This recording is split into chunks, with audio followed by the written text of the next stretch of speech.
안녕하세요. 천변TV 천창수 변호사입니다. 저번 영상에서는 부동산 분야에서 활용되고 있는 내용증명 사례에 대해서 안내를 해드렸었는데요. 이번 시간에는 부동산 분야 외에 실생활에서 내용증명이 어떻게 적용되고 있는지에 대해서 알아보도록 하겠습니다.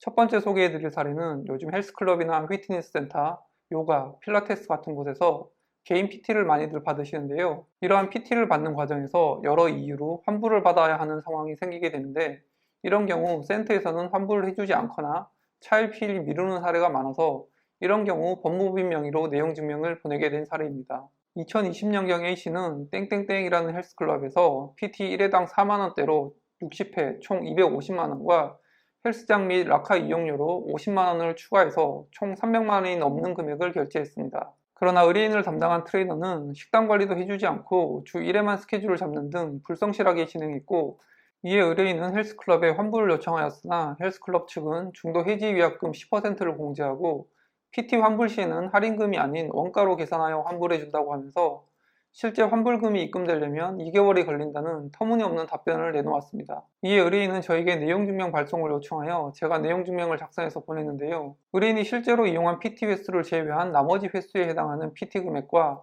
헬스장 및 라카 이용료를 일할 계산해서 환불하고, 만약 정해진 기한까지 환불하지 않을 경우에는 민사소송을 제기할 것이라는 내용을 포함하였습니다. 두 번째 소개해드릴 사례는 제품을 구매한 후 불량품이란 것을 확인하고 판매자에게 환불을 요청하는 내용증명입니다. 2021년 초 A씨는 미국산 침대 매트리스를 B회사의 홈페이지에서 200만원대의 금액으로 구매한 후에 2주 뒤 물품을 배송받았습니다. 그런데 A씨가 배송받은 매트리스의 한 곳이 봉긋하게 솟아 있었고, 또 다른 부분은 밑으로 꺼져 있는 등 불량 제품으로 판단되어 B사의 제품 교체를 요청하였으나, B사 관계자는 자사 매장에 진열된 제품도 A씨가 배송받은 제품과 상태가 똑같기 때문에 불량이 아니라고 하면서 교체를 거절하였습니다. 이에 A씨는 같은 제품이 진열되어 있다는 B사의 다른 지점까지 방문하여 확인한 결과 A씨의 제품만 불량이라는 것을 확인하였습니다. 이에 A씨는 B사의 거절 사유가 거짓이라는 것을 이유로 환불 미이행 시 불량 매트리스를 이전 보관하는 데 드는 비용과 민사소송 비용 일체를 청구한다는 내용과 더불어 판매처가 의도적으로 소비자를 기만하여 속여 불량 제품을 판 것에 대한 사기 혐의로 수사기관에 고소장을 제출하여 형사 입건 조치를 취하겠다는 내용으로 내용증명을 보낸 사례입니다. 세 번째 소개해드릴 사례는 초상권 침해에 따른 손해배상 청구 예정이라는 내용으로 보낸 사례입니다.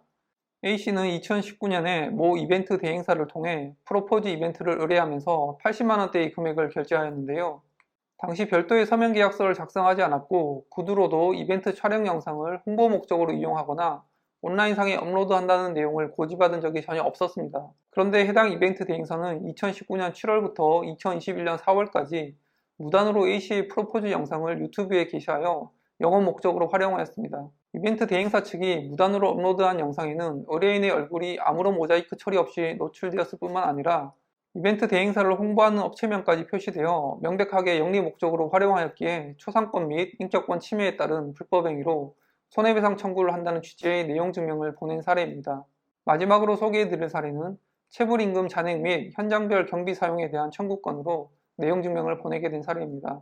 의뢰인 A씨는 2020년 4월부터 8월까지 부정의 직위로 도로 확장 및 포장 공사 현장의 현장 소장으로 근무하고 퇴사하였습니다. 이 과정에서 2달치 임금이 체불되었을 뿐만 아니라 현장에서 A씨가 선지급한 경비를 보존받지 못하자 A씨는 체불임금에 대해서는 법원에서 지급명령 확정 판결을 받고 일부를 체당금으로 변제받았습니다. 그러나 A씨는 아직 변제받지 못한 나머지 체불임금과 현장 경비 총 290만원을 지급할 것을 요청하는 내용증명 우편을 보낸 사례입니다. 이외에도 다양한 분야에서 내용증명이 활용되고 있는데요. 실제로 내용증명을 보내서 사건이 해결되는 사례가 갈수록 많아지고 있습니다. 특히 내용증명을 개인이 보냈을 때보다는 법무법인이 직인이 지켜서 법무법인 명의로 발송하게 되면 상대방이 받았을 때 느끼는 압박감이 훨씬 더 크기 때문에 사건의 해결 가능성도 더 높아진다고 할 것입니다. 그리고 지금까지는 저에게 이메일을 보내서 내용증명 발송을 의뢰하셨는데요. 많은 분들이 좀 더 편리하게 내용증명 서비스를 이용하실 수 있도록 이번에 내용증명의 신이라는 내용증명 작성 및 발송 의뢰 홈페이지를 오픈하게 되었습니다. 내용증명 서비스 신청이 필요하신 분들은 영상 아래에 더보기를 누르시면 안내가 되어 있으니 참고하시고, 조만간 내용증명의 신 서비스 소개 영상에서도 자세하게 안내를 드릴 예정이니